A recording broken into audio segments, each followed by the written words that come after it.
दोस्तों Aditya L1 mission जब से लॉन्च हुआ है तब से भारत के अंदर सूर्य को लेकर काफी चर्चाएं हो रही हैं और यहां पर एक इंपॉर्टेंट डिस्कवरी हुई है जो बात करता है यहां पर पीको फ्लेयर जेट्स की। आखिर ये पीको फ्लेयर जेट्स क्या है, क्यों आदित्य L1 यहां पर हमारे लिए इंपॉर्टेंट हो जाता है, और सूरज के बारे में थोड़ी और जानकारी यहां पर देखेंगे, सूर्य के एटमॉस्फेयर के बारे में। ठीक है, तो शुरू करते हैं दोस्तों। सभी दोस्तों का बहुत बहुत स्वागत है। ये है यूपीएससी अनस्टॉपेबल और आप है मेरे साथ, मेरा नाम है सुमित। ठीक है, चलिए दोस्तों शुरू करते हैं यहां पर। और अगर एग्जाम के पॉइंट ऑफ व्यू से देखें तो हमारे एग्जाम पॉइंट ऑफ व्यू से 2017 के मेंस में आपको एक क्वेश्चन देखने को मिलेगा जो कि बात करता है यहां पर चंद्रयान मिशन की और मार्स ऑर्बिटर मिशन की। ठीक है, भारत के ये एक एम्बिशियस इंटरप्लैनेटरी मिशन रहे हैं, तो यहां पर बहुत इंपॉर्टेंट ये हो जाता है। उसके अलावा यहां पर अगर बात करें 2016 के प्रीलिम्स के अंदर जो क्वेश्चन पूछा गया है, ये पीएसएलवी और जीएसएलवी के जो टेक्नोलॉजी है उससे जुड़ा हुआ क्वेश्चन है। कुल मिला के स्पेस साइंस से जुड़े हुए क्वेश्चन प्रीलिम्स में और मेंस में दोनों में पूछे जाते हैं, खास तौर पर अगर वो एक एम्बिशियस प्रोजेक्ट है भारत का, जैसे कि चंद्रयान 3 जो अभी लॉन्च हुआ है, बहुत ज्यादा इंपॉर्टेंट है। मेंस के अंदर बहुत ज्यादा हाई प्रोबेबिलिटी है कि पूछा जा सकता है या तो चंद्रयान या फिर आदित्य L1। और अगर हो सकता है स्पेसिफिक क्वेश्चन ना आए तो कंबाइंड क्वेश्चन करके पूछ सकता है भारत की स्पेस साइंस डेवलपमेंट पर और इंटरप्लैनेटरी मिशन के ऊपर, कि भारत को अब इंटरप्लैनेटरी मिशन की तरफ जो भारत बढ़ा है इससे क्या परिणाम हो सकते हैं, कैसे डेवलपमेंट हो सकती है, ये सारी बातें ब्रॉड क्वेश्चन भी पूछ सकता है। अगर बात करें जीएस पेपर 3 के अंदर तो ये टॉपिक साइंस एंड टेक्नोलॉजी के अंदर कवर होता है और यहां पर देख सकते हैं आप डेवलपमेंट जो है इंपॉर्टेंट और इंडिया की अचीवमेंट्स वहां पर ये कवर होगा। उसके अलावा ये जो टॉपिक है सोलर पीको जेट फ्लेयर्स का, पीको फ्लेयर जेट्स का, इसको यहां पर देखेंगे। कहता है कि भाई डिस्कशन जो हमारा रहेगा उसमें हम समझेंगे कि पीको फ्लेयर जेट्स आखिर होती क्या है। उसके अलावा ये सोलर फ्लेयर से किस तरह से जुड़ी हुई है, और घबराने की बात नहीं है, ऐसे भारी भरकम शब्द अगर सुने हैं तो सोलर फ्लेयर्स क्या होती हैं, ये सारी चीजों को भी हम समझेंगे डिटेल में, कोई समस्या नहीं है। उसके अलावा कहता है कि इसके कारण क्या है, इसके कॉजेज क्या है, क्यों ये पैदा होती हैं सोलर फ्लेयर्स वगैरह, और इसके इंपैक्ट क्या होते हैं, धरती पर इसके प्रभाव क्या होते हैं। उसके अलावा आदित्य L1 मिशन जो है वो किस तरह से यहां पर एक इंपॉर्टेंट रोल प्ले करता है, वो कैसे पिक्चर के अंदर आ जाता है। तो ये सारी बातों को यहां पर देखेंगे और शुरू करते हैं डिस्कशन। कहता है कि भाई यूरोपियन यूनियन और नासा के एक कंबाइंड मिशन है इनका, जिसके अंदर सोलर ऑर्बिटर स्पेसक्राफ्ट जो है उसने यहां पर डिटेक्ट की है सूरज के अराउंड, सूर्य के चारों तरफ यहां पर डिटेक्ट की है स्मॉल जो जेट्स, यहां पर फ्लेयर्स डिटेक्ट करी है, चार्ज पार्टिकल्स की जेट स्ट्रीम्स यहां पर डेवलप की है, डिटेक्ट की है। ठीक है, तो यूएस स्पेस एजेंसी और नासा का ये है जिसके अंदर 20 से 100 सेकंड्स के बीच यहां पर देखने को मिलता है कि सूरज से कुछ चार्ज पार्टिकल्स निकल रहे हैं, एक तरह से छोटी सोलर फ्लेयर्स निकल रही हैं जिनको कहा गया पीको फ्लेयर जेट्स। ठीक है, पीको फ्लेयर जेट्स, ये एक तरह से चार्ज पार्टिकल की स्ट्रीम्स यहां पर निकल रही है। आखिर पीको फ्लेयर जेट्स क्या हैं? तो पीको फ्लेयर जेट्स को समझने से पहले हमें सोलर फ्लेयर्स को समझना पड़ेगा।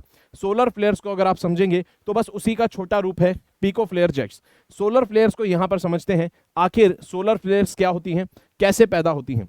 अगर आप देखेंगे फोटो से आप समझ सकते हैं, सोलर विंड्स जो हैं वो धरती की तरफ आने वाले चार्ज पार्टिकल्स जो हैं इनको कहते हैं सोलर विंड्स। सूरज से हाई एनर्जी वाले चार्ज पार्टिकल धरती की तरफ आते हैं। भाई सूर्य में बहुत ज्यादा एनर्जी है, पार्टिकल्स में बहुत एनर्जी होती है, तो वो चार्ज पार्टिकल्स बन जाते हैं। अब यहां पर सूरज के सरफेस पे यहां से जो इरप्शन होता है, चार्ज पार्टिकल्स निकलते हैं, इन्हें सोलर फ्लेयर्स कहते हैं, और फिर सोलर विंड के थ्रू यहां पर धरती तक ये पार्टिकल्स आते हैं। धरती पे क्या प्रभाव होते हैं ये हम देखेंगे। उसके अलावा यहां पर डेफिनेशन यही कहती है कि भाई सोलर फ्लेयर्स जो हैं ये बहुत ज्यादा चार्ज पार्टिकल्स होते हैं, सन में विस्फोट होते हैं, सूर्य में विस्फोट होते हैं, और ट्विस्टेड मैग्नेटिक फील्ड्स सडनली इस तरह से वो बर्स्ट हो जाती है, उसमें विस्फोट हो जाता है और चार्ज पार्टिकल्स धरती की तरफ फैल जाते हैं, या फिर हमारे सोलर सिस्टम में बाकी जगह बाकी प्लैनेट्स की तरफ भी फैल जाते हैं। तो ये कहता है कि यहां पर अब आपको समझ आया, और ये ट्विस्टेड मैग्नेटिक फील्ड का क्या रोल है, ये सारी बातें समझेंगे, कोई समस्या की बात नहीं है। कुल मिला के बात इतनी है कि सूरज के चार्ज पार्टिकल धरती की तरफ आते हैं। अब एक ट्विस्टेड मैग्नेटिक फील्ड है, क्या है ये सब देखेंगे। चलिए ठीक है, तो यहां पर बहुत सारी रेडिएशन जो है और चार्ज पार्टिकल धरती की तरफ जाती हैं। अब अगर बात करें ये बनती कैसे हैं, सोलर फ्लेयर्स बनती कैसे हैं, धरती की तरफ कैसे ये विंड सोलर विंग्स आती हैं। कहता है कि सूरज जब रोटेट करता है अपने एक्सिस पे, सूर्य जब अपने एक्सिस पे रोटेट करता है तो बहुत फास्ट रोटेट करता है, और सूर्य की जो मैग्नेटिक फील्ड है उसकी जो मैग्नेटिक फील्ड की लाइंस है वो ट्रेवल करती है साउथ से नॉर्थ पोल में। भाई जैसे बचपन में आपने बार मैग्नेट में से इस तरह से मैग्नेटिक फील्ड लाइंस बनाई होंगी, ठीक है, कि इस तरह से नॉर्थ से साउथ में जा रही हैं, उसी तरह से सूरज में साउथ पोल से नॉर्थ पोल की तरफ मैग्नेटिक फील्ड ट्रेवल करती हैं। अब अगर आपने ज्योग्राफी में पढ़ा होगा तो आपको पता होगा कि भाई जो इक्वेटर है वो थोड़ी फास्ट, इक्वेटर की स्पीड जो होती है रोटेट करने की वो फास्ट होती है। उसी तरह से सूर्य में भी इक्वेटर की जो रोटेशन है, स्पीड जो है रोटेट करने की वो फास्ट होती है पोल्स के मुकाबले। तो ऐसे में ये जो फील्ड लाइंस होती है, मैग्नेटिक फील्ड लाइंस, ये डिस्टॉर्ट हो जाती हैं, ठीक है, कि डिस्टॉर्ट हो जाती हैं यहाँ पर और स्क्रैच हो जाती हैं, ठीक है, खिंच जाती हैं, स्क्रैच हो जाती हैं, और ये स्क्रैच होते होते इस तरह से ट्विस्टेड पैटर्न्स में शक्ल ले लेती है। ये जो मैग्नेटिक फील्ड लाइंस है सूरज के ऊपर यानी कि सन के सरफेस के ऊपर इस तरह की ट्विस्टेड फॉर्म्स शक्ल ले लेती हैं, और ऐसे में जब यहां पर ज्यादा ट्विस्ट हो जाती हैं ये लाइंस, बहुत ज्यादा जब ट्विस्ट हो जाती हैं, एनर्जी इनके अंदर बहुत ज्यादा भी आ जाती है, तो ज्यादा ट्विस्ट होने के कारण इनमें बर्स्ट हो जाता है और यहां से निकलते हैं चार्ज पार्टिकल्स। इसे कहते हैं कोरोनल मास इजेक्शन, ठीक है। तो मेरे ख्याल से अब आप एक और नई टर्म से अब आप परिचित हो गए हैं, कोरोनल मास इजेक्शन, ठीक है। और कोरोनल मास इजेक्शन क्या है ये भी आपको समझ आएगा। फिलहाल आप समझ जाइए, ये जो चार्ज पार्टिकल्स निकलते हैं मैग्नेटिक फील्ड के ट्विस्ट होने से, इसे बोलते हैं कोरोनल मास इजेक्शन। तो आप यहां पर आप समझ चुके हैं, क्योंकि ट्विस्टेड, आप देखिए ट्विस्टेड मैग्नेटिक फील्ड से इस तरह से ये बाहर निकल रहे हैं चार्ज पार्टिकल्स। तो जब इस यहां पर आप देख सकते हैं किस तरह से सरफेस पे आप देख सकते हैं ट्विस्टेड मैग्नेटिक फील्ड की वजह से आप यहां पर देख सकते हैं, ठीक है, ये ट्विस्टेड मैग्नेटिक फील्ड की वजह से इन्हीं में से चार्ज पार्टिकल्स फिर निकल रहे हैं और धरती की तरफ और बाकी प्लैनेट्स की तरफ बढ़ जाते हैं। और ये जो सोलर विंग्स हैं ये पूरे हमारे सोलर सिस्टम में जाती है, और कारण बताया जाता है सूरज की जो एनर्जी है बाकी प्लैनेट्स तक जो जाती है, हाई चार्ज पार्टिकल्स जो जाते हैं ये क्या करते हैं, हमारे एटमॉस्फेयर को भी डैमेज कर सकते हैं, ठीक है। और कारण बताया जाता है कि भाई जो मार्स है यानी कि मंगल ग्रह है, उसका जो एटमॉस्फेयर इतना थिन एटमॉस्फेयर होने का कारण यही है कि भाई मंगल ग्रह का जो एटमॉस्फेयर है उसको हाई चार्ज पार्टिकल्स जो हैं सूरज के, उन्होंने इरोड कर दिया है, ठीक है। चलिए, तो अब यहां पर धरती का जो एटमॉस्फेयर है उसको भी खतरा है। तो फिर धरती का एटमॉस्फेयर आखिर बचता कैसे है? तो धरती का एटमॉस्फेयर दरअसल बचता है धरती के मैग्नेटिक फील्ड से। धरती एक बार मैग्नेटिक, जो अर्थ है वो बार मैग्नेट की तरह भी बिहेव करती है, तो उसकी खुद की एक मैग्नेटिक फील्ड है, और यहां से चार्ज पार्टिकल आ रहे हैं सूरज की तरफ से, तो ये चार्ज पार्टिकल्स जो हैं डिफ्लेक्ट कर दिए जाते हैं धरती की मैग्नेटिक फील्ड के द्वारा। तो धरती की मैग्नेटिक फील्ड डिफ्लेक्ट कर देती है चार्ज पार्टिकल्स को, लेकिन फिर भी कुछ चार्ज पार्टिकल्स हमारे एटमॉस्फेयर तक तो नहीं आ पाते, एटमॉस्फेयर को नुकसान नहीं पहुंचा पाते, लेकिन जहां पर मैग्नेटिक फील्ड वीक है, जैसे कि यहां पर अगर देखें मैग्नेटिक फील्ड उतनी डेंस नहीं है पोल्स के ऊपर, तो नॉर्थ पोल हो या साउथ पोल, यहां पर मैग्नेटिक फील्ड उतनी डेंस नहीं है, तो ये चार्ज पार्टिकल्स कभी कभी हमारे पोल्स पर आ जाते हैं, धरती के पोल्स पे, यानी कि नॉर्थ पोल पे या साउथ पोल पे। और जब ये नॉर्थ पोल या साउथ पोल पे आते हैं तो ये चार्ज पार्टिकल्स इंटरैक्ट करते हैं हमारे एटमॉस्फेयर से, हमारे एटमॉस्फेयर की गैसेस से जब इंटरैक्ट करते हैं तो अपनी एनर्जी हमारे एटमॉस्फेयर की गैसेस को दे देते हैं, और हमारे एटमॉस्फेयर की गैसेस फिर कई प्रकार के अलग अलग कलर्स दिखाती है, और एक केमिस्ट्री का आपको फिनोमेना देखने को मिलेगा, ठीक है। एटम्स जो हैं वो इलेक्ट्रॉन एक्साइट हो जाते हैं, फिर रिलीज करते हैं रेडिएशन, तो यहाँ पर विजिबल रीजन में और कलरफुल हमें देखने को मिलती है। तो कुल मिला के बात इतनी है, हमारे एटमॉस्फेयर में जो हमें कलर्स देखने को मिलते हैं जिनको अरोरा कहते हैं नॉर्थ और साउथ पोल पर, ये इसीलिए दिखते हैं क्योंकि सूरज की एनर्जी जो हाई चार्ज पार्टिकल्स हैं, हाई एनर्जी पार्टिकल्स हैं, वो धरती के पोल्स तक आ जाती हैं। ये तो हो गई बात कि हमारे पोल्स तक आ गए। चलिए, क्या ये सोलर विंग्स इतनी स्ट्रांग हो सकती हैं कि हमारे एटमॉस्फेयर को नुकसान कर दे या फिर धरती के आसपास कुछ डैमेज कर सकती हैं? तो बिल्कुल इसकी जानकारी, कई बार इसकी वार्निंग्स भी दी जाती हैं, जैसे कि यहां पर नासा ने वार्निंग दी है कि सोलर विंड कई बार ऐसी हो सकती है आने वाले समय में, फ्यूचर में हो सकता है हमारे सैटेलाइट्स को खतरा हो और हमें यहाँ पे इंटरनेट भी धरती का शटडाउन हो जाए। इस तरह की भी सोलर विंग्स आ सकती हैं कि हमारे सैटेलाइट सिस्टम को फेल कर दे, हमारे ग्रिड सिस्टम के लिए नुकसान पैदा कर दे, इस तरह की।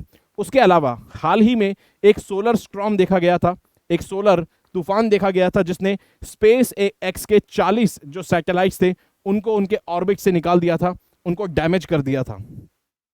तो यहां पर बहुत ज्यादा जरूरी हो जाता है ये topic, solar wings, solar flares, और ऐसे में अगर पीको फ्लेयर जेट्स भी आती हैं न्यूज में तो बहुत इंपॉर्टेंट हो जाती हैं। सब एक ही कॉन्सेप्ट का पार्ट है, ठीक है। चलिए, और ये सब चीजें आपको पता होनी चाहिए। अब अगर बात करें यहां पर, क्योंकि पिको फ्लेयर जेट्स क्या है, एक तरह की छोटी सोलर विंग्स ही हैं, लेकिन यहां पर हमें इन पर भी नजर रखनी चाहिए, क्योंकि ये जो ये वाली जो फ्लेयर्स हैं ये भी हमारे सोलर सिस्टम में जाएंगी, ठीक है, और अर्थ की जो मैग्नेटिक तक सोलर विंग्स आती हैं उनमें भी ये रोल प्ले करती हैं, ठीक है।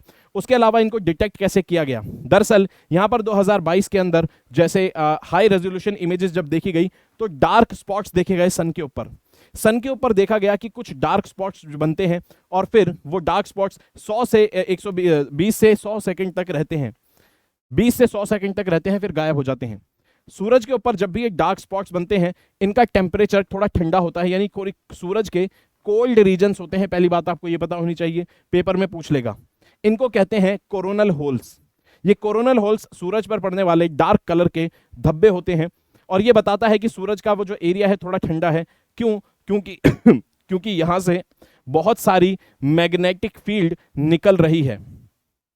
ये जो कोरोनल होल्स हैं यहां से मैग्नेटिक फील्ड निकलती है बहुत सारी सूरज की और थोड़ा ठंडा एरिया होता है।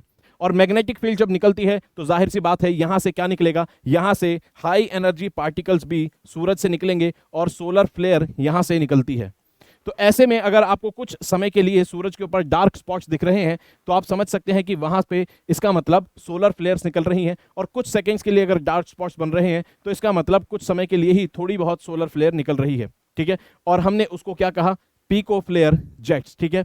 और भले ही ये बहुत कुछ सेकंड के लिए, बहुत थोड़े से सेकंड के लिए ये बनती हैं, लेकिन इनके अंदर काफी ज्यादा अच्छी खासी एनर्जी होती है। चलिए, तो हमें नजर रखनी चाहिए सोलर का जो सोलर तूफान है, सोलर विंग्स हैं, क्योंकि हमारा जो अब सिस्टम बनता जा रहा है अर्थ का, उसमें हम देखेंगे धरती के चारों तरफ सैटेलाइट्स होते हैं, हमारे स्पेसक्राफ्ट बाहर जाते हैं, तो उनको डैमेज ना हो इन सब चीज़ों से, तो हमें इस चीज़ का भी ध्यान रखना होगा। इसलिए ज़रूरत है हम नज़र बनाए रखें कि सूरज के एटमॉस्फेयर में क्या चल रहा है। और आखिर इसका नाम हमने क्या दिया, pico jet flares. Pico jet flares नाम क्यों दिया, क्योंकि पिको जो है किसी भी शब्द में लग जाए, पिको किसी भी मेजरमेंट में, तो उसका मतलब होता है 10 टू द पावर -12 ऑर्डर। यानी कि अगर मैं बोलूं नैनोमीटर, तो नैनोमीटर का मतलब है 10 की पावर -9 मीटर। ऐसे ही मैं अगर बोलूं पिकोमीटर तो उसका मतलब है 10 की पावर -12 मीटर। तो ये एक बहुत छोटी क्वांटिटी को दर्शाता है जैसे एक यूनिट का ट्रिलियंथ पार्ट, एक यूनिट का 1 ट्रिलियंथ पार्ट दर्शाता है। अब इसके अंदर ट्रिलियंथ क्या है, दरअसल पिको जेट फ्लेयर नाम इसलिए रखा है जो बहुत बड़ी सोलर फ्लेयर होती है, ठीक है, जो लार्जेस्ट फ्लेयर होती है, इस फ्लेयर के अंदर उसकी 1 ट्रिलियंथ पार्ट की एनर्जी होती है। जितनी एनर्जी एक लार्जेस्ट सोलर फ्लेयर में होती है उसकी 1 ट्रिलियंथ एनर्जी होती है पिको फ्लेयर जेट के अंदर, ठीक है। चलिए, तो इसलिए इसका नाम रखा गया। अब यहां पर अगर बात करें, हमने बात करी कि ये सब कहां पर हो रही है, सूरज से निकल रही है, तो सूरज का एटमॉस्फेयर बहुत जरूरी हो जाता है कि उसको हम स्टडी करें, क्योंकि उसका डायरेक्ट इंपैक्ट हमारी अर्थ के ऊपर, हमारे अर्थ के एटमॉस्फेयर पर, हमारे सैटेलाइट सिस्टम के ऊपर होता है, ठीक है। लेकिन यहां पर एक गुत्थी है जो पूरी दुनिया को अभी सुलझानी है, वो ये कि सूरज का जब हम एटमॉस्फेयर देखते हैं तो यहां पर हमें पता चलता है जो सरफेस है, सरफेस के ऊपर टेम्परेचर उतना नहीं हाई है, उतना ज़्यादा टेम्परेचर नहीं है जितना सूरज से दूर जाने पर उसके एटमॉस्फेयर में आपको टेम्परेचर देखने को मिलता है। जैसे अगर बात करें आप यहाँ पर, ये सन का टेम्परेचर है, ये सन का सरफेस है। सन से दूर अगर जाएंगे तो यहाँ पर थोड़ी दूरी पर एटमॉस्फेयर में आपको टेम्परेचर ज़्यादा मिलेगा। भाई ऐसा कैसे है, अगर आप आग जला रहे हैं तो आग में टेम्परेचर ज़्यादा होगा, जितना आग से दूर जाते जाएंगे टेम्परेचर कम होता जाएगा। लेकिन यहां पर उल्टा हो रहा है, सरफेस पे टेम्परेचर सूरज के कम है, लेकिन जैसे ही एटमॉस्फेयर में जा रहे हैं, दूर जा रहे हैं सूरज से, वहां पर आपको ज्यादा टेम्परेचर देखने को मिलता है, ठीक है। तो ये जो गुत्थी है अभी पूरी दुनिया को सुलझानी है, इसके बारे में अभी ज्यादा जानकारी नहीं है कि सूरज का एटमॉस्फेयर इस तरह से क्यों बिहेव करता है। और ऐसे में जैसे पार्कर सोलर प्रोब नासा ने भेजा, उनका भी यही ऑब्जेक्टिव था कि सूरज का जो कोरोना है, इसको बोलते हैं कोरोना, ठीक है, सन का कोरोना मतलब जो आउटर एटमॉस्फेयर है, ठीक है, जो आउटर एटमॉस्फेयर है इसको बोलते हैं कोरोना, ठीक है, आउटर एटमॉस्फेयर को बोलते हैं कोरोना। तो इसको स्टडी करना है, ये काम था पार्कर सोलर प्रोब का। और अब इसरो का भी अगर आप ऑब्जेक्टिव देखेंगे इसरो का भी आदित्य L1 में जो ऑब्जेक्टिव आपको दिखेगा उसमें भी आपको हर जगह यही दिखेगा कि कि कोरोना का टेम्परेचर स्टडी करना है, कोरोना के डायनेमिक्स स्टडी करने हैं, कैसे कोरोना के अंदर हाई चार्ज पार्टिकल्स बनते हैं, ये सब पढ़ेंगे। कोरोनल लूप, मास इजेक्शन वगैरह पढ़ना है, सारी बातें, सोलर विंग्स वगैरह, यानी कि कुल मिला के आदित्य L1 मिशन भी यही सारी चीजें स्टडी करने जा रहा है। तो यहां पर एक इंपॉर्टेंट डिस्कवरी थी और आपको टर्म पता होनी चाहिए। पूछ लेगा भाई पेपर में पीको जेट फ्लेयर क्या थी, टर्म बेस्ड क्वेश्चन पूछ लेगा। उसके अलावा कैसे बनती है, ट्विस्टेड फॉर्म में कैसे सोलर विंड बनती हैं, ये सारी बातें, मैग्नेटिक फील्ड कैसे ट्विस्ट होती है, ये आपको पता होनी चाहिए। यूपीएससी थोड़ा टेक्निकल भी हो सकता है इन मामलों में, कोई भी बड़ी बात नहीं है, ठीक है। चलिए, तो आगे बढ़ने से पहले यहाँ पे आप जानते हैं कि भाई स्पेशल क्लासेस मेरे साथ आप ले सकते हैं। प्लस कोर्सेज में आप मेरे साथ 6ठी से 12वीं तक की एनसीईआरटी पढ़ सकते हैं। साथ में अनअकैडमी का कोई सा भी कोर्स खरीदना हो तो कोड लगाएंगे SMK live. SMK live code लगाते ही आपको डिस्काउंट की प्राप्ति होगी। उसके अलावा यहां पर 50% डिस्काउंट अगर कोर्सेज पे चाहिए तो कोड आपको लगाना होगा SMK लाइव, ठीक है। चलिए, उसके अलावा यहां पर भी आपको कोड SMK लाइव ही लगाना होगा। आरंभ बैच है, इसकी शुरुआत हो चुकी है। फाउंडेशन बैच है, 0 से आपको तैयारी करवाता है हर चीज की। उसके अलावा यहां पर आप 24 तारीख को अटेम्प्ट कर सकते हैं टेस्ट, जिसके अंदर आप 100% तक स्कॉलरशिप जीत सकते हैं। 10 करोड़ तक के इनाम है। कोड हमारा वही रहेगा सेम, SMK लाइव, ठीक है। चलिए, उसके अलावा टेस्ट सीरीज भी आ चुकी है प्रीलिम्स की और मेंस की अनअकैडमी की तरफ से, जिसके अंदर आपको सेक्शनल और फुल लेंथ दोनों ही टेस्ट मिलते हैं। टॉप एजुकेटर्स के द्वारा बनाई गई है, CSAT पर फोकस है, साथ में एसए में भी आपको एज दिलाने की पूरी कोशिश रहेगी। आगे बढ़ने से पहले यहाँ पर जो क्वेश्चन है 2018 का, इसको अटेम्प्ट करेंगे, ठीक है। इसको अटेम्प्ट करेंगे और वीडियो का और इसका जवाब आप देंगे किसके अंदर, कमेंट बॉक्स में।